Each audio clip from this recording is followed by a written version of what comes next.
लोकाभिरामं रणरङ्गधीरं राजीवनेत्रं रघुवंशनाथं कारुण्यरूपं करुणाकरन्तं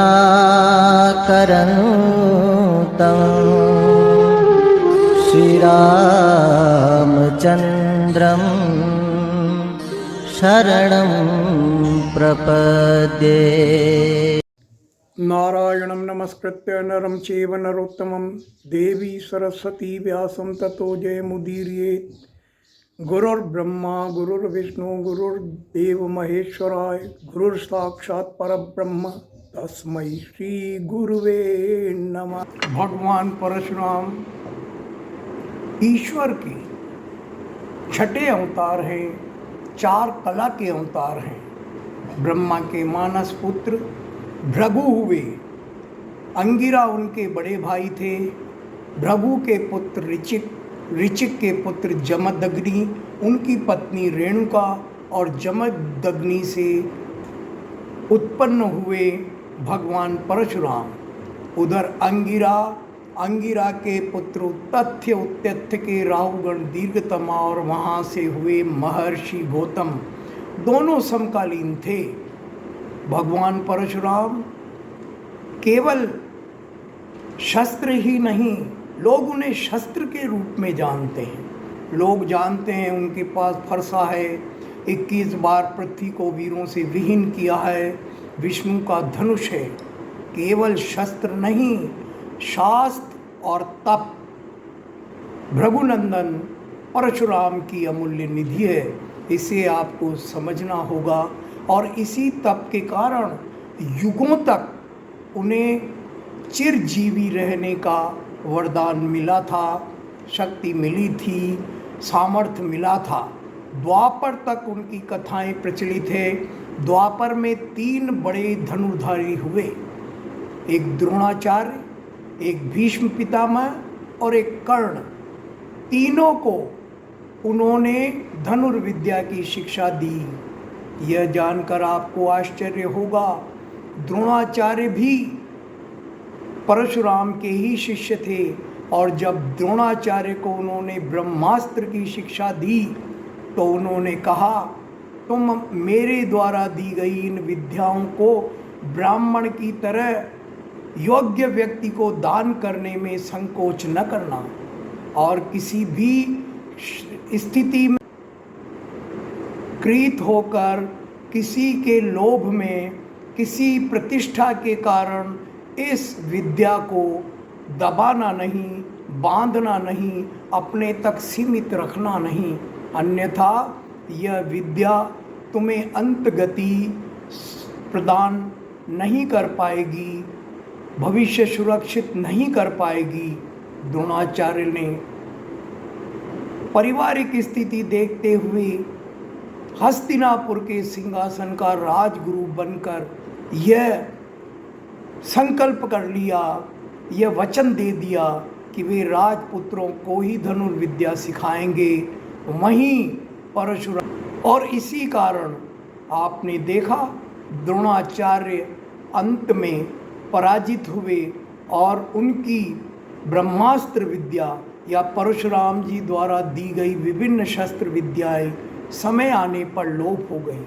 इसी तरह भीष्म पितामह को भी उन्होंने कहा था, शक्तिमान बनोगे, मेरी विद्याओं से शक्तिमान बनो, अन्याय के विरुद्ध लड़ना, अन्याय से समझौता मत करना, आत्मा की आवाज़ को सुनना, किसी का कृत मत बनना, चाहे कोई भी हो, किसी का दासत्व या किसी की पराधीनता या किसी से बंधने का मोह मत रखना।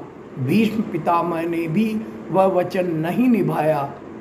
जब पांडव लाक्षागृह में जले या द्रौपदी का चीरहरण किया गया, भीष्म पितामह मौन रहे और परशुराम की वो विद्याएं उनके वचन के साथ ही चली गई। तीसरा बड़ा धनुर्धर था द्वापर में। 3 बड़े धनुर्धर के मैंने नाम बताया आपको, द्रोणाचार्य, भीष्म और कर्ण। कर्ण को तो वो विद्या सिखा ही नहीं सकते थे, क्योंकि अंतिम अवस्था में उन्होंने ये संकल्प ले लिया था कि वो वंश देखकर, पात्रता देखकर ही यह विद्या देंगे। कर्ण ने छल किया। कर्ण ने स्वयं को ब्राह्मण बालक बता दिया और भीष्म पितामह ने उन्हें विद्या दे दी। लेकिन बहुत लंबी कथा है, कथा पर हम नहीं जाएंगे। लेकिन अंतिम अवस्था में जब उस कर्ण की धनुर्विद्या पूर्ण होने वाली थी, उसी समय एक घटना घटी। क्योंकि जो सत्यवादी रहता है, जो धर्म पर रहता है, उसे धर्म कभी भी धोखे में नहीं आने देता। उसी धर्म ने, उसी सत्यता ने खोल दी परतें और परशुराम को पता लग गया यह कर्ण ब्राह्मण पुत्र नहीं है। उन्होंने शाप दिया, झूठ बोलकर, छल करके तुमने मुझसे यह विद्या सीखी, तो याद रखो जिस समय तुम्हें इसकी आवश्यकता होगी, इस मेरा शाप है, यह विद्या तुम्हारी पूर्ण सहयोगी नहीं हो सकेगी और झूठी साबित हो जाएगी। इतना ही नहीं, इस छल के कारण ही तुम्हें छल के पाश में बंधकर अपना प्राण गंवाना पड़ेगा।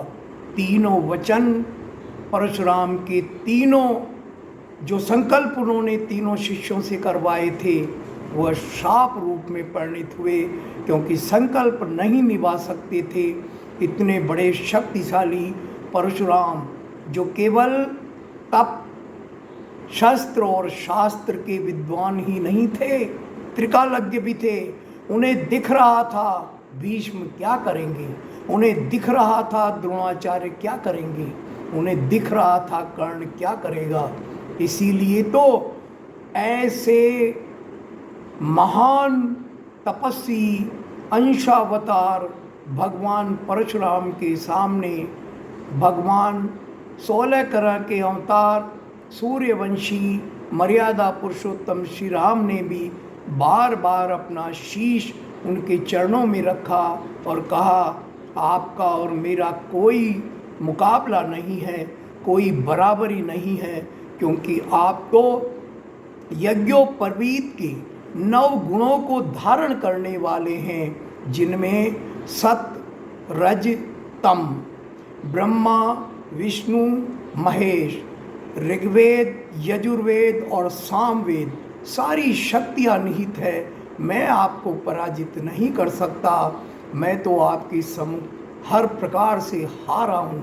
हमें परशुराम, भगवान परशुराम का जीवन यह शिक्षा देता है कि हमें कर्म, धर्म, तप और शास्त्र नियमित रूप से अपने अध्ययन में रखना चाहिए, अपने अभ्यास में रखना चाहिए, अपनी जीवनचर्या में रखना चाहिए। तभी हमारी इस जन्म में और इस जन्म के बाद परलोक में भी सद्गति प्राप्त होगी। और इसीलिए भगवान परशुराम को चिरजीवी के रूप में इस लोक में गिना गया। भगवान परलोक में चले जाते हैं, पर परशुराम इस लोक में चिरजीवी बने। अश्वस्थामा बलिर्व्यासो हनुमांश विभीषण कृपा परशुरामत सप्ते त चिरजीवने। यह 7 चिरजीवी हैं और 8वें मार्कंडेय ऋषि हैं। भगवान परशुराम ने पूरे जीवन अन्याय के विरुद्ध संघर्ष किया, युद्ध किया, अपने तप के बल से, अपने शास्त्र के बल से, अपने शस्त्र के बल से सबको पराजित किया। अपने जीवन में परशुराम ने किसी से न हार मानी न हारे। ऐसे अद्भुत अंशावतार भगवान परशुराम को हम प्रणाम करते हैं। जय परशुराम, जय परशुराम।